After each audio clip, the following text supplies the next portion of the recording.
Washington mornings on the Mall. 105.9 FM. And AM 630. WMAL. 7:07. Good Thursday morning to you. Brian Neiman, Brian Wilson with you. Senator Mike Lee is on the line, Republican from Utah, member of the Senate Judiciary Committee, a lawyer, and he also clerked for Justice Samuel Alito, so the guy knows something about the law. That's right. Good morning, Senator. How are you? Good morning. I'm doing well. Thank you very much. All right. Now, so I'm sure you watched closely, heard the arguments at the Supreme Court. What are your initial thoughts on Obamacare being struck down? Senator? We lost him. All right, we'll try to get back in contact with Senator Mike Lee. Obviously, we lost him. I think that's sorry about that. I can play you some of the highlights from yesterday as we try to reconnect with him on the phone. And look, it was interesting because the appearance by the Solicitor General was completely panned by a lot of different people on Tuesday.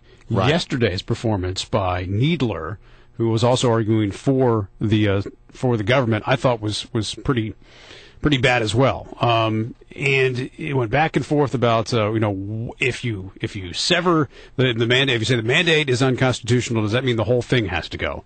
And that was argued back and forth. I know Justice Sotomayor pretty much determined in her mind that it's the court's job to decide what's unconstitutional, and it's Congress's job to fix it, not the court's job to fix it. Scalia had a different view on that. Take a listen. There is no way that this court's decision is not going to distort the congressional process. Whether we strike it all down or leave some of it in place, the congressional process will never be the same. One way or another, Congress is going to have to reconsider this, and why isn't it better to have them reconsider it, what should I say, in toto, rather than having some things already in the law which you have to eliminate before you can move on to consider everything on balance. All right, so there's Justice Scalia. Obviously, everybody's paying attention to what Justice Kennedy says. Now, the Solicitor General was arguing that, hey, under judicial restraint, we want the courts to be, it can't go too far with its powers, and under judicial restraint, the court should let Congress fix what remains of a law. And it said if the court decides that the mandate is unconstitutional, then that's it. They should just let Congress fix it. Now, Justice Kennedy argued that actually by letting other parts of the law stand, if the Supreme Court does say the individual mandate is unconstitutional, by letting other parts of the law stand, the courts were actually doing more harm and were more overreaching. We would be exercising the judicial power if one act was one provision was stricken and the others remained, to impose a risk on insurance companies that Congress had never intended. By reason of this court, we would have a new regime that the Congress did not provide for, did not consider. That, it seems to me, can be argued at least to be a more extreme exercise of judicial power than striking the whole. All right, so that's Justice Kennedy. We've got Senator Mike Lee back on the line. You heard that from Justice Kennedy yesterday. Does that make you optimistic that this whole thing could go away forever? Yes, it did. I was surprised by the degree of activity from the bench yesterday, particularly from Justice Kennedy and from Chief Justice Roberts, from Justice Scalia and Justice Alito. There's a lot of skepticism with regard to not only whether the mandate can stand, but also whether the rest of the law can stand, assuming the mandate can't. Is it possible? I mean, it's very possible that the Supreme Court could strike it down, the mandate unconstitutional, but let other parts stand. If that happens, does that make things actually worse for this bill? Because now you have all kinds of problems because you've got the insurance companies that were in favor of it mainly because of the individual mandate. Could it actually be worse if they say, yes, the individual mandate is unconstitutional, but other parts can stand?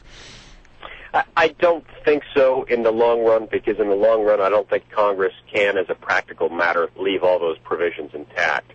I think that for the reasons expressed yesterday at oral argument by arguing counsel representing the states, and to some extent by some of those justices I just mentioned asking questions, the court should not leave the other provisions intact. Nevertheless, if the court does that in time, I think many of those provisions get stricken by Congress independently, for the simple reason that this whole scheme, this whole statutory scheme, will not work. It can't function effectively without the individual mandate. So you were a clerk in the Supreme Court. Tell me what happens now. They've heard the arguments. What is the process going forward? Well, usually the Friday following oral argument, tomorrow, the justices will meet behind closed doors at the Supreme Court, just the 9 of them, no secretaries, no law clerks, no one else. And they will express their votes in order of seniority, starting with the Chief Justice and finishing with the most junior justice. And the most junior justice will be taking note, keeping the official record of the meeting. And after that point, if the Chief Justice is in the majority, the Chief Justice will soon thereafter assign the task of writing the majority opinion, and we can expect to see an opinion no later than the last day of June. If he's in the majority, would you expect that Roberts might want to tackle that? Well, he might want to tackle it, or he might want to assign Justice Kennedy, if he's in the majority, to write the opinion. That has sometimes happened in some of the high-profile cases that have been decided on a 5-4 basis. At times, the Chief Justice has assigned Justice Kennedy to write those. All right. So they will actually meet within and actually vote on this within this week? Is that what you're saying? Yes. They follow the procedures that they have followed in the past.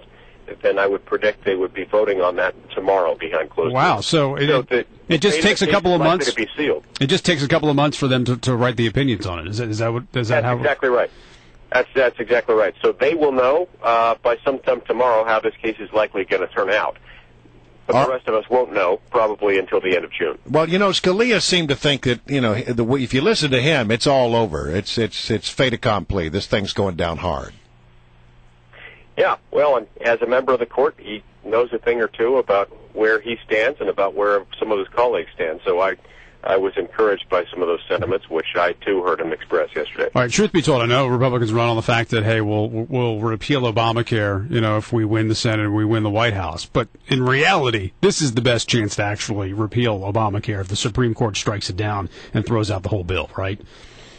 Well, in the short term, yes, because in the short term, we've still got a Democratic president, the same president who pushed it through Congress and signed it into a law. We still have a democratically controlled Senate. And so in the immediate short term, yeah, this is not just the best way. This is the only way of getting rid of it. But even if we get a Republican president, we aren't likely to get 60 Republicans in the Senate. So this would, if it doesn't go down here, it's going to be around for a while, right? It could be, although one could argue that, it's theoretically possible if Republicans took control of the Senate, you might get a few Democrats to peel off and vote for a repeal. Yeah. Perhaps that's wishful thinking, but, you may well be right that getting a full repeal of it. I need to ask you one more quick question because we're running out of time. And look, we got Marco Rubio comes out yesterday, endorses Romney, says, look, a floor fight is not good. We don't need a floor fight. We need to get this thing over with. We need to get behind Romney because if we go to the convention and there's a big floor fight, it only helps Barack Obama. Do you agree or disagree? I absolutely agree. That's why I endorsed Governor Romney earlier this week. I think it's time for Republicans to get behind a single candidate, and that candidate is Mitt Romney. He's got more delegate votes lined up than all the other candidates combined. We've got to defeat Barack Obama, and Mitt Romney is the way we're going to get there. Mike Lee, thank you very much, Senator. We greatly appreciate it.